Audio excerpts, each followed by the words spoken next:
¿Qué tal? Saludos. Continúo acá con la lectura del libro Iron John, Juan de Hierro de Robert Blight, una nueva visión de la masculinidad.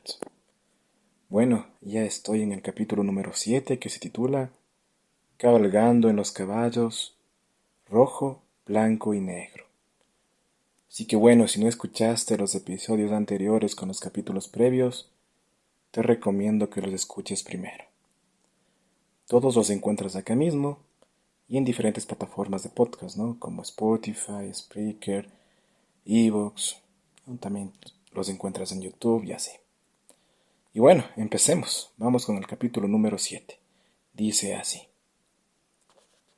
Sabemos que nuestra sociedad produce una gran cantidad de niños, pero cada vez parece producir menos hombres. Algunas culturas de nuestros días, de las que las tribus de Nueva Guinea podrían ser un ejemplo, fuerzan a los jóvenes a ser hombres mediante diversas privaciones y enseñanzas ingeniosas, febriles, imaginativas y osadas que podrían darse a una edad demasiado temprana para producir un hombre sólido. Nosotros nos situamos en el extremo opuesto de este espectro, en tanto que no tenemos la menor idea de cómo producir un hombre, y que dejamos que todo caiga por su propio peso, al tiempo que miramos hacia Wall Street y esperamos lo mejor. Michael Ventura, en un magnífico ensayo titulado La era del oscurantismo, habla de la condición primitiva del hombre adolescente y de su desafío a nuestra falta de ideas. Su música, sus modas, sus palabras, sus códigos, dice, anuncian la llegada del momento de la iniciación. Esas extravagancias son una demanda de respuesta, señala Ventura. La gente tribal de todas partes saludaba el inicio de la pubertad, especialmente en el varón, con elaboradas y atroces iniciaciones, una práctica que sencillamente hubiese sido necesaria si sus jóvenes no hubiesen sido tan extremos como los nuestros. Los adultos de la tribu no corrían en ese momento al encuentro de sus hijos como lo hacemos nosotros, los celebraban, asaltaban a sus adolescentes literalmente con un terror sagrado, rituales que hasta ese momento se había ocultado a los jóvenes, rituales que proyectaban sobre el joven toda la luz y toda la oscuridad de la psique colectiva de la tribu, todo su sentido del misterio, todas sus preguntas y todas las historias contadas tanto para responder como para ocultar esas preguntas. La palabra crucial aquí es proyectar. Los adultos tenían algo que enseñar, historias, habilidades, magia, bailes, visiones, rituales. De hecho, si estas cosas no se aprendían bien y del todo, la supervivencia de la tribu peligraba. Las culturas tribales satisfacían las ansias al tiempo que proporcionaban la necesidad, y a eso le llamamos iniciación. Esta práctica era tan efectiva que, por lo general, a la edad de 15 años, un joven estaba en condiciones de ocupar su lugar como un adulto totalmente responsable. Ventura explica que durante unos 40 años, los jóvenes de nuestra cultura han generado formas, la música, las modas, los comportamientos, que postergan el momento de la iniciación, como si de algún modo esperasen ser iniciados en algún lugar del camino. Cosa que no ocurre. Mick Jagger se hace viejo y los adultos no tienen aún ninguna propuesta para los más jóvenes. La postergación del momento de la iniciación y la falta de respuesta por parte de los adultos guarda estrecha relación, dice Ventura, con el enorme mercado de las drogas de los Estados Unidos.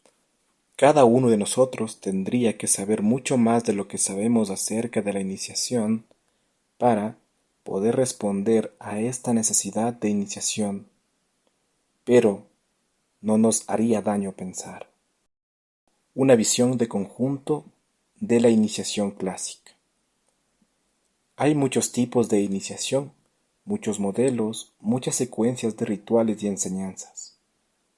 Todas las secuencias de las etapas iniciáticas son lineales y la propia iniciación semeja a una esfera.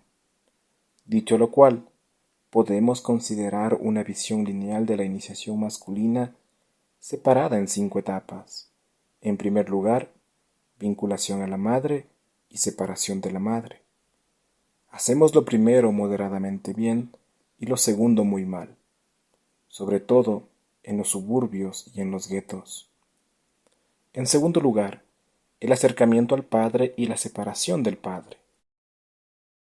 A menudo posponemos el acercamiento al padre hasta los 50 años, más o menos, dejando pendiente la separación. En tercer lugar, la llegada de la madre masculina. Este paso se da rara vez o nunca. En cuarto lugar, aprendizaje de una energía huracanada como el hombre primitivo, el guerrero, Dionisios o Apolo.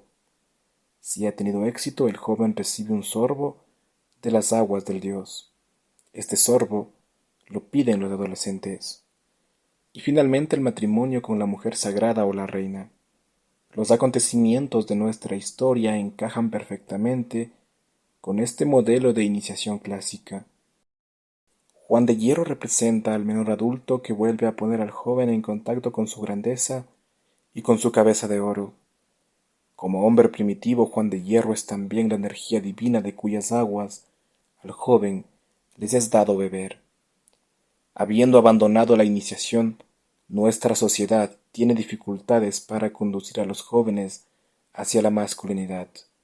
En términos mitológicos, cabe decir que el Gran Padre, en su forma primitiva, obstaculiza el camino de los jóvenes, lo mismo que la Gran Madre. Estas obstrucciones explican también, en parte, el hecho de que tengamos tantos jóvenes y tan pocos hombres. Así y todo, la principal causa es nuestro desconocimiento de la iniciación y el desprecio de su valor. El padre que sepa transmitir la bendición, la disciplina y el lado creativo del Rey Sagrado será capaz de ayudar a su hijo a pasar alegremente las etapas iniciáticas.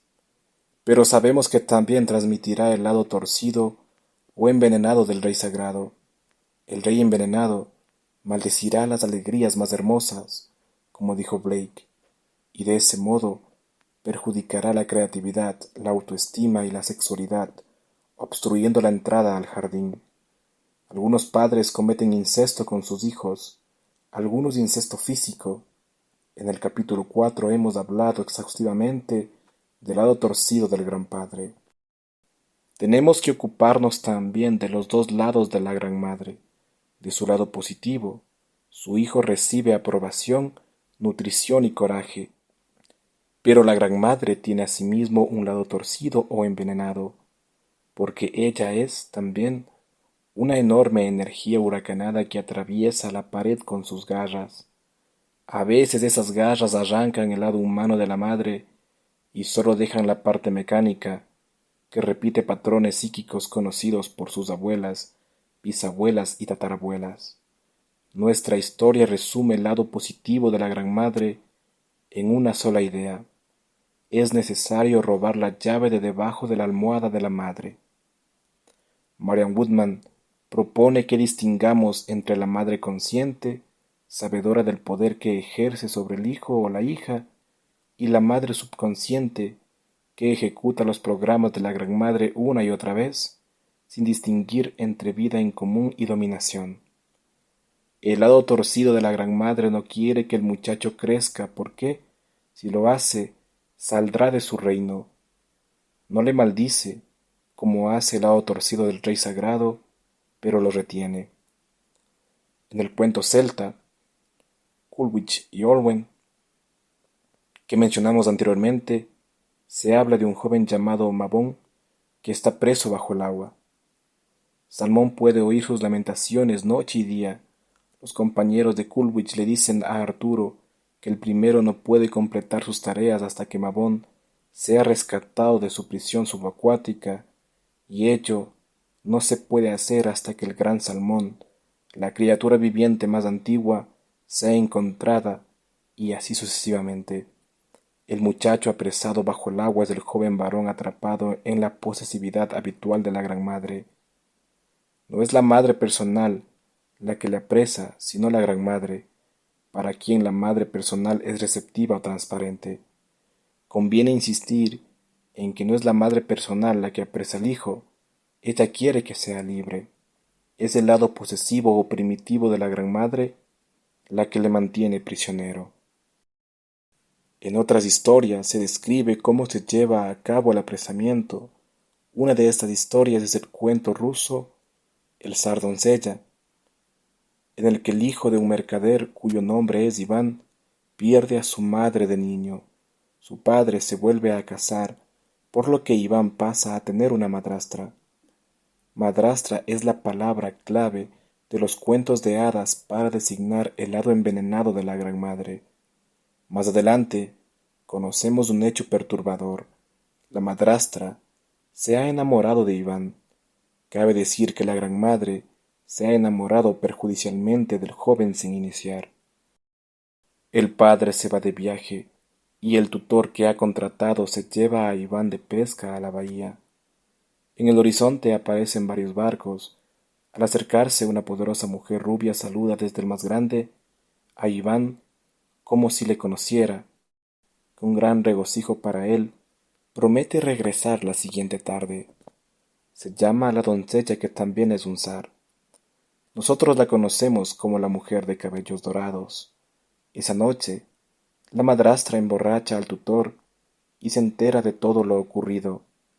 Le da al tutor un alfiler y le dice que lo coloque en el cuello de la camisa de Iván apenas aparezca el barco al día siguiente. El alfiler le hará dormir. El tutor hace lo que se le manda. Iván se siente cansado, se acuesta y no vuelve a despertarse. Este acto de la gran madre, en connivencia con el tutor, es más sutil que la maldición del padre y no deja ninguna huella. Tan pronto se van los barcos, el tutor retira el alfiler. Iván despierta, pero el desarrollo o el proceso iniciático del muchacho se detiene justo antes de poder llevarle las flores silvestres a la mujer sagrada. La madrastra lo corta en seco. Durante los momentos cruciales para el próximo paso consciente, dormía. Me gusta que el tutor, nominalmente masculino, y la madrastra, nominalmente femenina, realicen juntos esta labor maligna. Con la palabra tutor, la historia sugiere que el sistema educativo, que adormece a los chicos y a las chicas durante años, se halla en connivencia con el lado oscuro de la Gran Madre. Los ensayos sobre la teoría de la reconstrucción están escritos por gente con alfileres en sus camisas. Todos sabemos lo suficiente sobre educación colectiva para llevar más lejos de esta idea.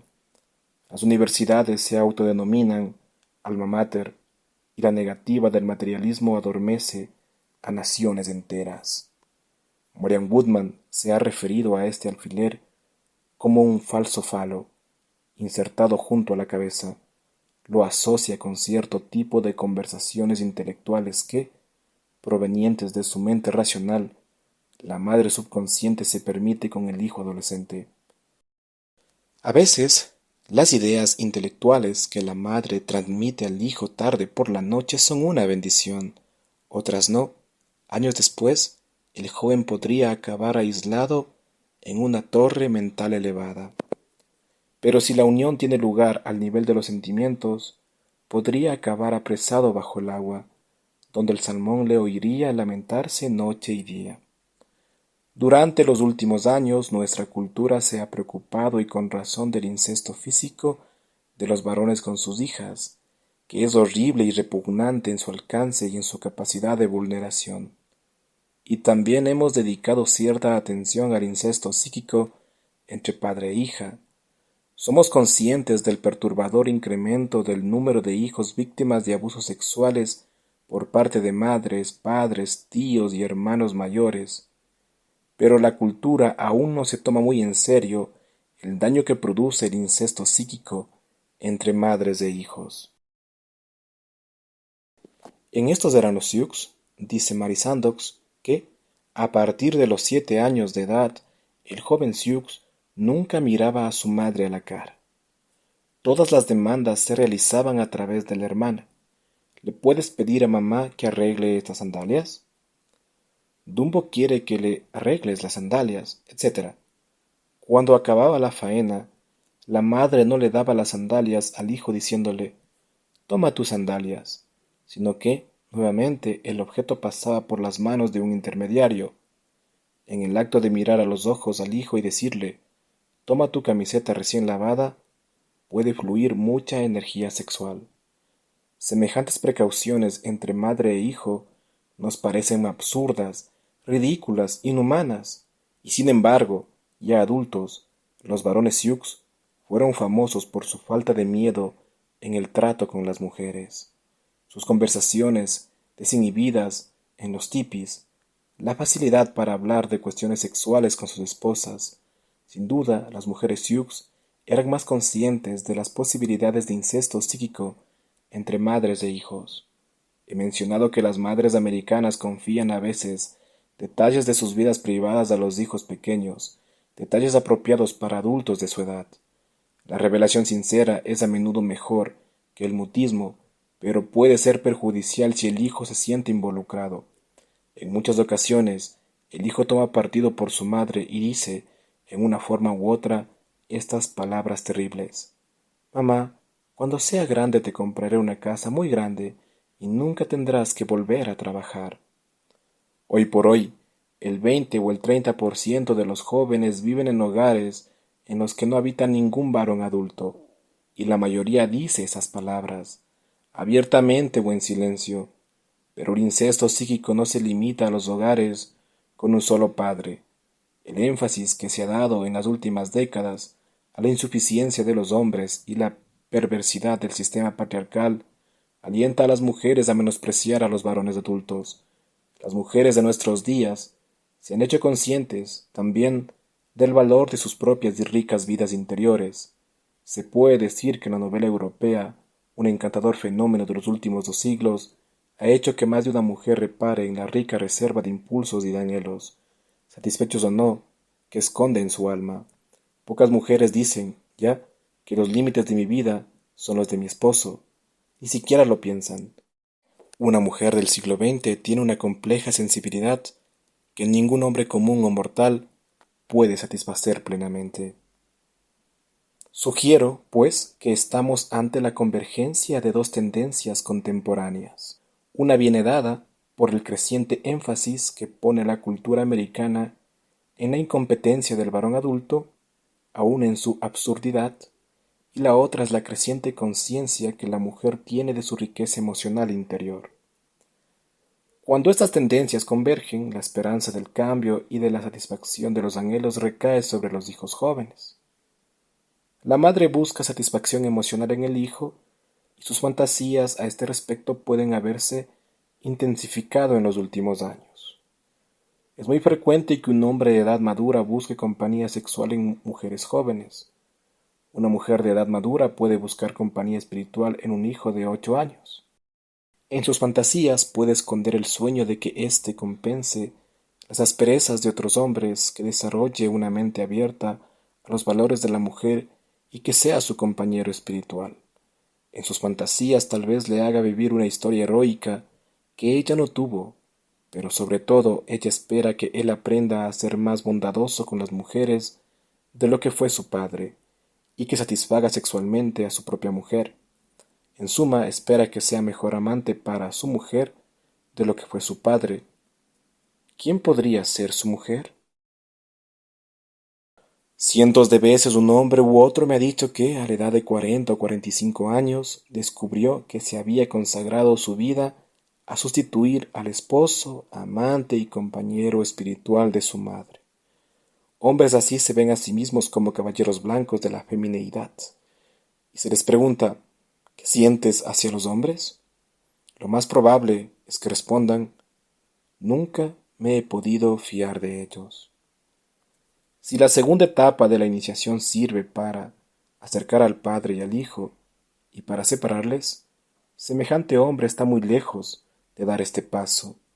No se fía de los hombres y suponemos que nunca se fiará lo bastante del hombre primitivo para dejarse llevar en sus hombros. El niño que es requerido demasiado pronto por su madre se siente inútil al descubrir que es demasiado pequeño para hacer lo que se le pide. Su energía emocional está demasiado fragmentada para soportar las demandas de su madre y su autoestima masculina es demasiado débil para reemplazar al padre. Es frecuente que un chico en semejante situación se sienta un fracasado en relación con su padre, con el que prácticamente no tiene ninguna relación. Luego, cuando no salva a su madre, se siente también un fracasado en relación con ella. Empieza su vida con un doble fracaso. Hay que ser capaz de decir estas verdades sin depositar demasiada culpa en la madre, porque Freud ya ha hecho de ella erróneamente la principal responsable. El conjunto de la tradición iniciática, de la que Freud sabía muy poco, atribuye la responsabilidad principal a los varones, sobre todo a los más viejos y a los ancianos iniciadores. De ellos es la responsabilidad de convocar a los jóvenes. Cuando no lo hacen, el lado posesivo de la Gran Madre empieza su apresamiento, aun si la madre personal se opone en principio a esta posesión negativa. A menudo la madre ni siquiera es consciente de esta situación, pero el niño sí.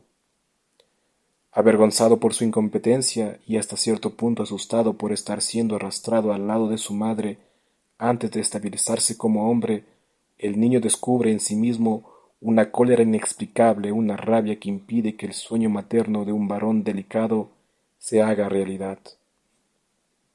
Esta rabia se pone de manifiesto cuando el adolescente le habla groseramente a la madre en la cocina, en su forma particular de lírica, heavy metal, que a ella le desconcierta. La rabia inexplicable puede adoptar más tarde otras muchas formas: aislamiento, adicción al trabajo, o las hazañas de un Don Juan o James Bond inconsciente que estafa sexualmente a las mujeres y luego las degrada, o en el caso de Bond, las mata si se cruzan en su camino. Al hecho de depositar grandes expectativas en el hijo pequeño, de esperar que reemplace a su padre imperfecto, lo que detiene el proceso de iniciación masculino a temprana edad, lo llamamos la madrastra, se enamora de Iván. Por otra parte, la falta de mitología, especialmente la pérdida de la mitología griega en el conjunto de la cultura y el destierro de los cuentos de hadas, contribuye a que las madres no tomen conciencia de lo que ocurre. Es como si muchas mujeres fuesen perspicaces respecto al lado oscuro o negativo del rey sagrado, pero ingenuas respecto al lado negativo de la Gran Madre. Recientemente, cuando a un público de mujeres muy despiertas se les pidió adjetivos para la Gran Madre, ofrecieron una maravillosa diversidad de palabras: nutricia, húmeda, acogedora, terrosa, apasionada, acrítica, dulce, compasiva, amorosa. Pero nadie dijo inconsciente. A las mujeres les cuesta distinguir entre el lado positivo y el lado negativo de la Gran Madre. Se necesita gente que recuerde una y otra vez a los hombres lo difícil que es ser un padre consciente, y gente que recuerde a las mujeres lo difícil que es ser una madre consciente. Hay una parte del hombre y de la mujer que permanece oculta para unos y para otras. Sabemos que hay muchas excepciones a lo que acabo de decir, y muchos tipos de padres y de madres. Algunos padres son buenos tanto con los hijos como con las hijas. Algunas madres no les piden a sus hijos o hijas que las salven o que se conviertan en sustitutos de sus parejas. Pero cuando un hijo es requerido demasiado pronto, no puede salvar a su madre, no la hace más feliz ni alivia su dolor, no reemplaza a su incompetente padre, de modo que el padre se avergüenza, pero el hijo se siente culpable por haber sido incapaz de lograrlo. Existe una forma tradicional de diferenciar la vergüenza de la culpa. La vergüenza, se dice, es la sensación de ser una persona profundamente incompetente y de que probablemente no se puede hacer nada al respecto. La culpa es la sensación que sobreviene cuando se ha hecho algo mal, pero que se puede remediar. Algunos hijos requeridos demasiado pronto alimentan tanto la vergüenza como la culpa. Cuando, tras matar a su propia madre, era perseguido por las mujeres furiosas invisibles, Orestes se arrancó un dedo y se lo lanzó. Al ver esto, algunas de las mujeres furiosas invisibles negras se volvieron blancas y le dejaron tranquilo. Una estrategia tradicional, pues, cuando nos sentimos demasiado culpables, es arrancarnos una parte del cuerpo y lanzarla hacia atrás. Un hombre con sentimiento de culpa puede decidir venirse abajo durante la primera mitad de su vida. Ese es su castigo por no haber salvado a su madre. Algunos hombres abrazan una profesión que odian después de haberse arrancado la alegría y solo un 50% regresa a lo que le gusta. Un hombre puede casarse con la mujer inadecuada en medio de su culpa, otro se puede volver impotente, otro se puede convertir en un seductor compulsivo para seguir sintiéndose culpable por no satisfacer las auténticas necesidades emocionales de las mujeres. Algunos hombres que no consiguen salvar a sus madres se vuelven terapeutas e intentan salvar a una mujer tras otra. Se arrancan el dedo de sus emociones y se pasan el resto de sus vidas escuchando las emociones de los demás. Si el caballo de nuestra historia hubiese hecho eso, se hubiese arrancado una de sus propias patas. No todos los hombres, pues, avanzan por las etapas de la iniciación a la misma velocidad que el discípulo de Juan de Hierro, quien rompió definitivamente con sus padres a temprana edad. Y los hombres que son realmente desafortunados, el hombre que no ama a su madre o a su padre, el hombre que ha sido severamente golpeado o humillado o abandonado. El dolor de estos hombres es más intenso del que ninguno de nosotros puede imaginar. Semejante hombre se convierte en un superviviente insensible que vive en el Idaho de su mente con sus perros y una AK-47. El hombre superviviente sigue luchando en alguna pequeña isla del Pacífico años después de que haya acabado la guerra. Su belleza masculina no aflora a la superficie y las rígidas fronteras, el enojado niño interior, el rey muerto, los soldados autómatas interiores, llevan a su familia y a su mujer a la desesperación. Él mismo vive desesperado. Su madre no le protegió de su padre, piensa él, y su padre no le protegió de su madre. En ese estado, los dos hemisferios de su cerebro no se comunican entre sí. Puede volverse violento en 15 segundos ante un semáforo y ello solo producirá mayor desesperación. ¿Cómo puede un hombre salir de este estado que le lleva a golpear a otros países y otras personas obsesiva y destructivamente toda su vida? ¿Cómo pueden los hombres, amados o no, salir de esta condición de monótona agresividad? Esta es una pregunta que tiene que hacerse toda nuestra nación tras el colapso de la Guerra Fría. Nuestra historia dice que un hombre así necesita una madre masculina en este mundo o en el mundo eterno, a quien pueda llevar su caballo de 3 patas y de quien pueda recibir un caballo de 4 patas. Y bueno amigos, con esto voy a terminar el episodio del día de hoy. En el próximo estaré compartiendo el cuento El Festival de las Manzanas de Oro.